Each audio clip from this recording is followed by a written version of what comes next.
For 28 years, I was the outcast at family gatherings, overlooked and dismissed until the moment I inherited everything and watched them all scramble to reconnect. Every holiday meal, I was invisible.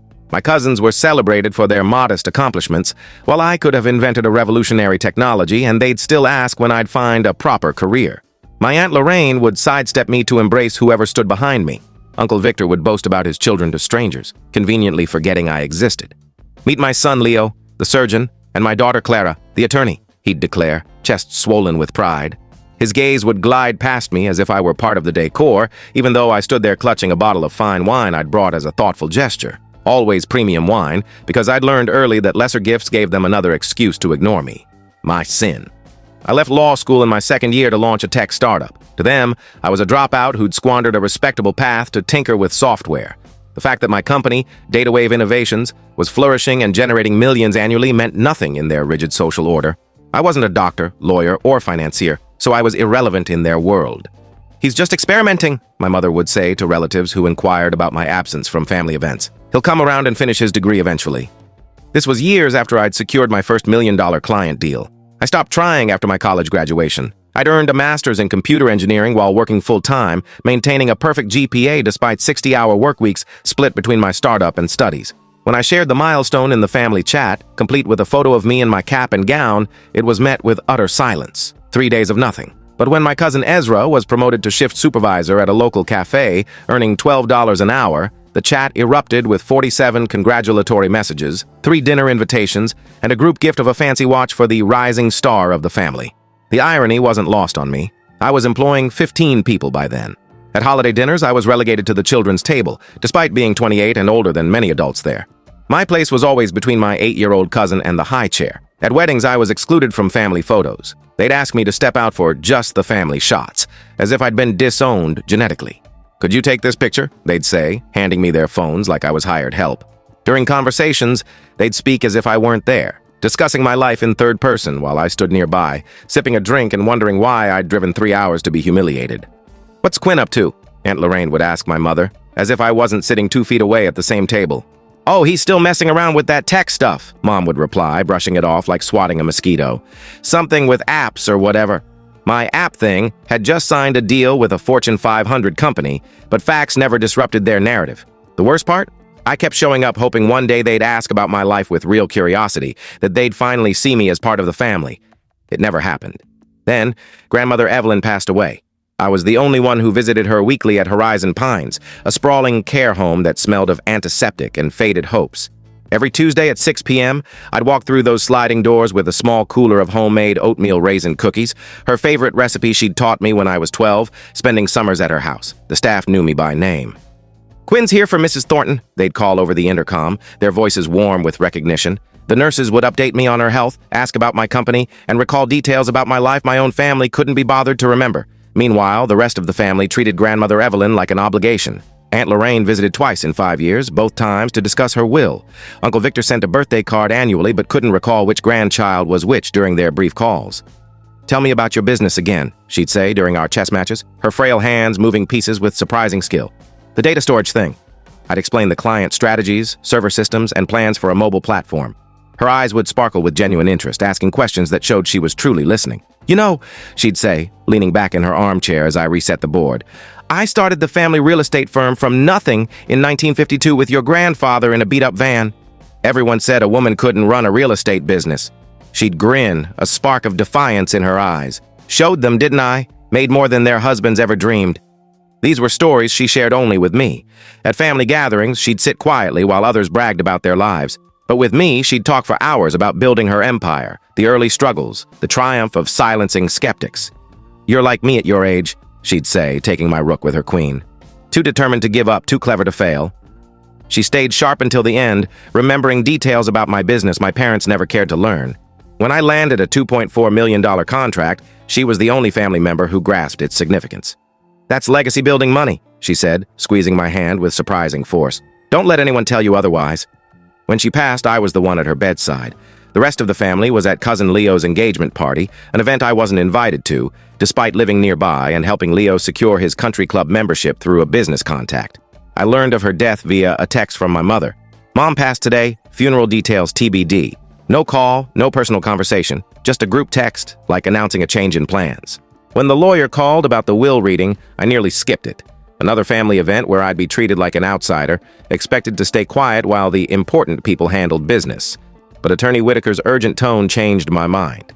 Mrs. Thornton specifically requested you attend, he said. She was adamant you be there.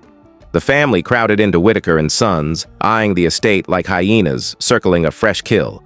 The office was all polished wood and leather, the kind of place that made you lower your voice instinctively. Aunt Lorraine brought a folder to organize her inheritance papers, complete with labeled dividers and a calculator. Uncle Victor was already discussing property taxes with his wife, debating whether to sell the estate house or lease it for income. Cousin Clara was browsing luxury SUVs on her phone, bookmarking models she assumed she'd soon afford. They all expected Grandmother Evelyn to split everything evenly among her children and grandchildren.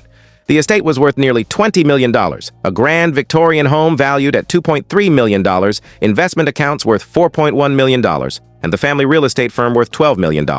Even divided 12 ways, they'd all become millionaires. I sat in the back, unnoticed as always, watching them mentally carve up money that wasn't theirs yet, pretending to mourn the woman who'd made it possible. Attorney Whitaker cleared his throat and began reading in a steady voice. I, Evelyn Margaret Thornton, being of sound mind and body, declare this my last will and testament. Standard legal terms followed, revoking prior wills, naming executors, the usual formalities that enrich lawyers and fracture families. Then came the core of it. To my cherished family, I leave precisely what you offered me in my final years. Confused whispers spread through the room. Aunt Lorraine stopped writing. Uncle Victor paused his tax calculations. To my daughter Lorraine, who visited me twice in 5 years and forgot my last 3 birthdays, I leave my regret and hopes for your future. The room fell silent. You could hear the hum of the heater, the faint clack of a keyboard from the next office, cars passing outside. Lorraine's face drained of color. This can't be right, she muttered. Whitaker continued without pause. To my son Victor, who sent annual cards but couldn't name his own grandchildren during our calls, I leave my sorrow for your choices and hope you'll learn the value of being present. Uncle Victor tried to interrupt, but Whitaker raised a hand. To my grandchildren Leo, Clara, Ezra, and others who mirrored their parents' priorities, I leave the same care and attention you gave me. None. The silence grew heavier. Jaws dropped. To my grandson Quinn, who held my hand every Tuesday for 6 years, who baked my favorite cookies for my birthday, who listened to my stories and shared his ambitions, who saw me as a person, not a bank account, I leave everything else. My heart sank. Everything else meant the house, the investments, the real estate firm, everything they'd been dividing in their minds. Additionally, Whitaker continued, I have prepared personal letters for family members to be distributed at my discretion. He handed me a thick envelope labeled "For Quinn Alone" in Grandmother Evelyn's elegant script. Inside was a note that made my hands tremble. My dear Quinn, if you're reading this, my funeral is done, and the scavengers are circling. They're likely shocked by my choices. But you shouldn't be. I've watched this family for 93 years and know their true colors. You were the only one who saw me as a person worth knowing. While they counted dollars, you brought cookies and asked about my youth. They'll come for you now with every trick. Guilt, tears, promises of loyalty they never showed. Be prepared. I've left instructions with Whitaker about any attempts to challenge this will. I've been documenting their neglect for years. You built something remarkable from scratch, just like I did. Don't let them dismantle it. All my love, Grandmother Evelyn. P.S. The real estate firm's records are in the basement safe. The combination is your birthday, reversed. You'll find details about certain family members' unpaid loans. Interesting reading. The room erupted. This is outrageous, Lorraine shrieked, her polished facade crumbling. Mother wasn't in her right mind, Uncle Victor bellowed, his face flushing. We'll fight this. It's coercion. Cousin Leo was texting furiously, likely his lawyer friend. Clara was sobbing, real tears for once, though I'd never seen her cry over anything but her own finances. Amid the chaos, Whitaker remained calm, letting their outbursts fizzle out. When they quieted, he spoke. Mrs. Thornton foresaw this reaction. She prepared additional documentation. He spread a file across his desk. Medical reports, cognitive tests, psychiatric evaluations. Your mother underwent thorough mental competency assessments over the past 6 months. Every test confirms she was fully lucid when making these decisions. She also instructed me to inform you that any attempt to contest this will trigger the release of certain financial records she kept, including unpaid loans, shady business dealings, and tax issues that might interest the IRS. The silence that followed was different, fearful. Lorraine's face turned ashen. Victor was sweating despite the cool room. She wouldn't, Lorraine whispered. She was a businesswoman for 70 years, Whitaker replied. Her records were meticulous. Their defiance collapsed, not because they accepted the will's fairness, but because they'd been outplayed by someone they'd underestimated.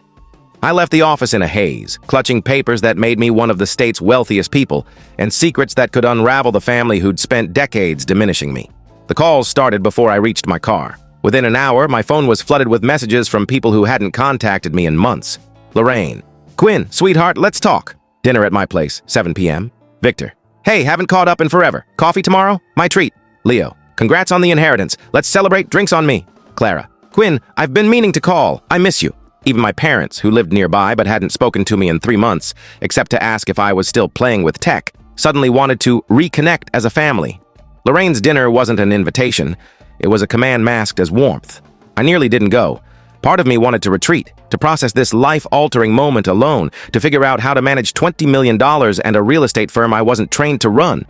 But another part, the part that had been unseen for 28 years, wanted to witness their desperation. I arrived at Victor's house to find them waiting. For the first time, every eye turned to me as I entered. Not past me, not to someone more important to me. Quinn! Lorraine rushed forward, wrapping me in a cloud of expensive perfume and fake warmth.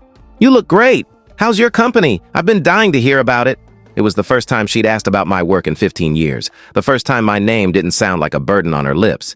We've been talking, Victor said, ushering me to the head of the dining table, a seat I'd never been offered before. About how proud we are of you. Leo nodded eagerly, his usual aloofness replaced with something like adoration. I was just saying how brilliant you've always been. Remember when you built that computer as a kid? I knew you'd make it big. I stared at him. You said it was pointless and smashed it. His smile flickered briefly before recovering. Kids, huh? We didn't recognize talent back then. Their revisionist history was stunning. Suddenly, every family member recalled championing my dreams. Every slight was now support. Every exclusion was a misunderstanding. I always said you were the brightest in the family, Lorraine claimed, who'd once introduced me as Victor's weird nephew at a party. We knew your tech thing would succeed, my mother added, who'd called it a phase for years. The conversation went on like this for an hour, rewriting 28 years of history with earnest faces and calculated words. But I saw the scheming in their eyes, measuring each phrase for effect. This wasn't regret, it was tactics. The thing is, Lorraine said, setting down her glass with practiced concern, we're worried about you managing such a huge inheritance alone. It's a massive burden. Overwhelming, Victor agreed. Big money needs careful handling. We want to help, Leo chimed in. Families should stick together during times like this. Clara produced a folder, suspiciously well prepared. Maybe a family trust, she suggested, laying out papers. Share the responsibility and the benefits. There it was, the real reason for this sudden reunion. They'd spent the day with lawyers and advisors, plotting to access money that was legally mine. The trust idea was likely Victor's, always skilled at dressing greed as generosity. Grandmother Evelyn would have wanted us to share, Lorraine said, her voice thick with fake emotion. She valued family unity. She wouldn't want this to tear us apart, Victor added. Family first. I nearly laughed. These people who'd neglected their own mother for years now claimed to know her wishes. You're right, I said at last. Money shouldn't divide families. Their faces lit up, sensing victory. In fact, I continued, I've learned a lot about family this week. I pulled out my phone and opened a voice recorder app I'd used for years to capture conversations, originally to understand what I was doing wrong. For example, I said, I learned that Lorraine called me a useless tech nerd who'll never succeed last Thanksgiving. Want to hear it? Her glass slipped, shattering on the floor. Or Victor's theory that I'm probably socially stunted because I don't get family dynamics. I've got that one too, he stammered, his confidence fracturing. My favorite is Clara telling her friends why I'm not in family photos. Something about not wanting to be linked to family failures on social media. I'd recorded family interactions for years, trying to figure out why I couldn't connect with people who were supposed to love me. The recordings told the truth. I wasn't the issue. They were. Quinn, please, Lorraine began, but I raised a hand. Here's a gem from Easter, I said, playing another clip. Lorraine's voice filled the room. He's so awkward, honestly pathetic. Still messing with computers at his age? Leo's a surgeon, Clara's an attorney, Ezra's climbing the corporate ladder. What's Quinn got? Some failing app business? Lorraine looked like she wanted to vanish. But the best part, I continued, is Victor saying my tech work isn't a real job, and when I crash and burn, he'll offer me a construction job to teach me humility. The room was silent. For 6 years, I said quietly, I watched Grandmother Evelyn wait for you. Every Tuesday, she'd look at the door, hoping one of you would show up. She saved articles about your lives, wanting to feel close to you. Leo shifted uncomfortably. She'd asked me to show her your Instagram posts because she missed you. She worried she'd failed you as a grandmother. I stood from the head of the table, their symbolic gesture now meaningless. I told her you were busy, I said. I covered for you because I didn't want her to feel abandoned. But she knew. She was 93. not naive. I walked to the door, their eyes trailing me. You want to know what Grandmother Evelyn really wanted? For her family to visit, to call, to remember her birthday, to treat her grandson, me, with basic respect. We made mistakes, Victor said desperately, but we can change. We're family. Exactly, I said, pausing at the door. We're family, and I'm giving you what you gave me all these years. I met their gazes. Nothing. The fallout was swift and brutal. The calls came first, then emails, then lawyers. They tried everything to claim the inheritance. First were emotional pleas, voicemails about family ties and fresh starts. Then guilt trips, accusing me of betraying Grandmother Evelyn's memory with my selfishness. When that failed, they turned to legal attacks, claiming she wasn't competent when she wrote the will. Their case collapsed in a week when my lawyer presented 6 years of video footage from our chess games, showing her sharp mind and clear reasoning. Her recorded explanations for disinheriting them didn't help their case. She'd been meticulous about documenting her choices, her words cutting. Quinn was the only one who saw me as a person, not a paycheck. He earned this through years of genuine care. The others can earn their own way as he did. Next, they accused me of manipulating her. That fell apart when the nursing home staff testified about my weekly visits and the family's absence. The head nurse's statement was devastating. In 6 years, Quinn never missed a Tuesday. Mrs. Thornton would get excited on Mondays asking if he'd bring cookies. The rest of the family? We saw them maybe twice a year, usually around holidays or when they needed documents signed. 3 months later, their legal options were exhausted. The inheritance was mine. The consequences hit hard. Lorraine lost her home, having lived beyond her means, racking up debt expecting inheritance money. The foreclosure notice came on a Tuesday, the day I used to visit Evelyn. Victor's chain of diners collapsed. He'd overexpanded, banking on estate funds to cover loans. Without them, the business imploded, with health code violations sealing its fate. Local papers ran headlines like, "Local eatery shuts down in scandal." Cousin Leo moved back with his parents after his fiancée left him. She'd been more interested in the family's wealth than his residence salary. When the will's outcome became clear, she returned his ring and moved in with a neurosurgeon whose family had tangible assets. The family had lived on borrowed time, counting on an inheritance that never came. Without it, their financial house of cards crumbled.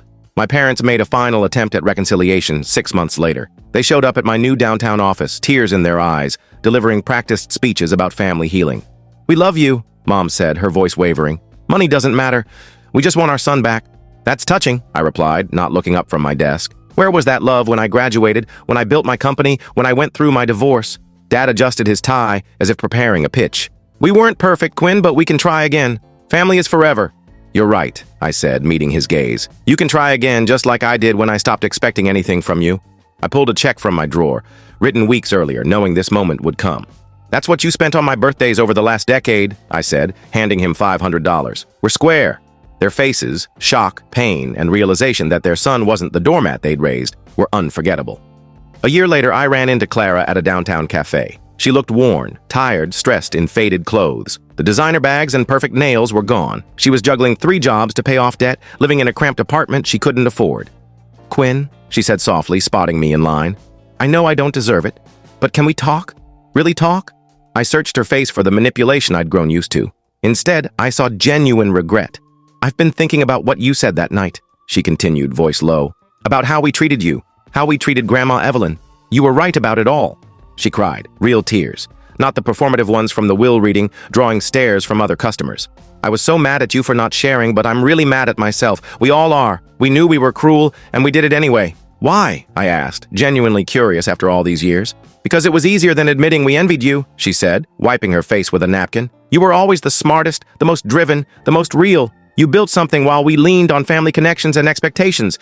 Instead of celebrating you, we punished you." For the first time, a family member was owning their actions. No excuses, no deflections, just raw honesty. "I don't expect forgiveness," she said. "I'm not asking for money. I just wanted you to know some of us finally get what we lost." I bought her coffee, a small gesture that felt significant. We sat in a corner for 2 hours as she shared her story. Losing her law job, drowning in debt from a lifestyle she couldn't sustain, losing friends when her status changed. "I'm learning what you always knew," she said. "The only things worth having are what you earn."